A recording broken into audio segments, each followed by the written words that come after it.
যজ্ঞার্থাৎ কর্মণ্যঃ নত্র লোকাহয়ং কর্মবন্ধনং তদর্থং কর্ম কৌন্তেয় মুক্তসঙ্গ সমাচর। এই শ্লোকটি গীতার ৩য় অধ্যায় শ্লোক সংখ্যা ৯ হইতে নেওয়া। বিষ্ণুর প্রতি সম্পাদন করার জন্য কর্ম করা উচিত, তা না হলে কর্মই এই জড়জগতের বন্ধনের কারণ।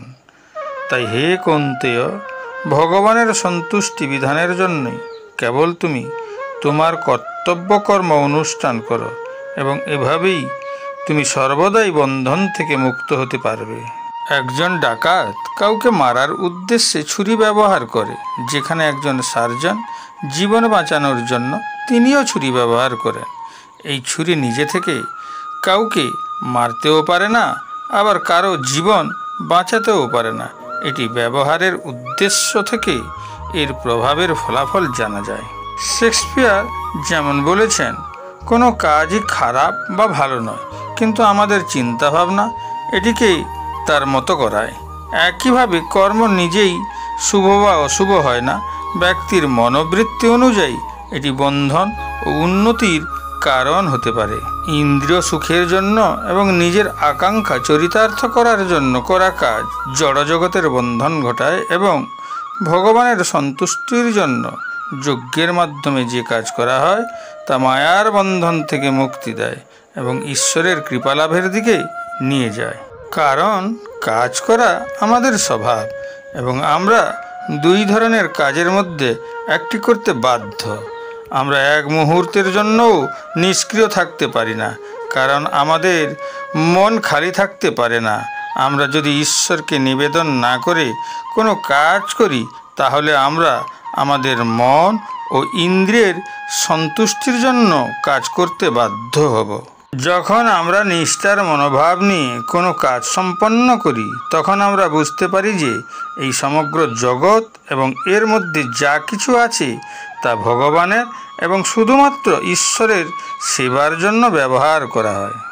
এর সর্বোত্তম আদর্শ রাজা রঘু ভগবান রামের বংশের পূর্বপুরুষ দ্বারা প্রতিষ্ঠিত হয়েছিল। রঘু বিশ্বজিৎ যজ্ঞের আচার পালন করেছিলেন। সেখানে একজনের মালিকানাধীন সমস্ত বস্তু এবং সম্পদ দানের জন্য দান করা প্রয়োজন। এই অনুভূতি নিয়েই তিনি যজ্ঞ করেন। যেমন মেঘ নিজের আনন্দের জন্য পৃথিবী থেকে জল সংগ্রহ করে না, বৃষ্টির আকারে পৃথিবীতে ফিরিয়ে দেওয়ার জন্য, একইভাবে রাজা জনগণের কাছ থেকে কর আকারে যে সম্পদ সংগ্রহ করেন তা তার সন্তুষ্টির জন্য নয়, ঈশ্বরের সন্তুষ্টির জন্য। তাই তিনি ঈশ্বরের সুখের জন্য তার নাগরিকদের সেবার উদ্দেশ্যে তার সম্পদ উৎসর্গ করার সিদ্ধান্ত নেন। যজ্ঞের পর রঘু তার সমস্ত সম্পদ তার প্রজাদের মধ্যে দান করেন এবং তারপর একজন ভিক্ষুকের ছদ্মবেশে তিনি একটি মাটির পাত্র তুলে ভিক্ষার জন্য রওনা হন। তিনি যখন একটি গাছের নিচে বিশ্রাম নিচ্ছিলেন, তখন তিনি কিছু লোককে কিছু কথা বলতে শুনলেন। আমাদের রাজা খুব দানশীল। রাজা তার যা কিছু ছিল সবই দান করে দিলেন। রঘু নিজের প্রশংসা শুনে মন খারাপ করে বললেন, কি বলছো? তারা উত্তর দিল, আমরা আমাদের রাজার গুণগান গাইছি। আমাদের রাজার মতো উদার এই পৃথিবীতে আর কেউ নেই। রঘু বললেন, আর বলো না, রঘু কিছুই দান করেনি। তখন তারা বলল, তুমি কেমন মানুষ যে আমাদের রাজাকে খারাপ বলছো? সবাই জানে যে রঘু তার উপার্জিত সমস্ত কিছু দান করে দিয়েছেন। রঘু উত্তর দিল, যাও এবং তোমার রাজাকে জিজ্ঞাসা করো সে পৃথিবীতে কি নিয়ে এসেছিল, তার কি ছিল। সে কি খালি হাত পা নিয়ে জন্মগ্রহণ করেননি? তার ছিল কি যে সব কিছু দান করে দিল? এটাই হলো কর্মযোগের সদিচ্ছা, যার দ্বারা আমরা জানতে পারি যে সমগ্র জগৎ ভগবানের এবং এখানকার সব কিছুই ভগবানকে সন্তুষ্ট করার জন্য। তবেই আমরা আমাদের কর্তব্য পালন করতে পারি।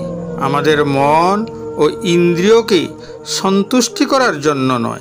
যারা ঈশ্বর সন্তুষ্টির জন্য কর্ম করে তারা এই ভৌতিক জগতের সমস্ত বন্ধন থেকে মুক্ত হয়, দেহান্তরে বিষ্ণুলোক প্রাপ্ত করে।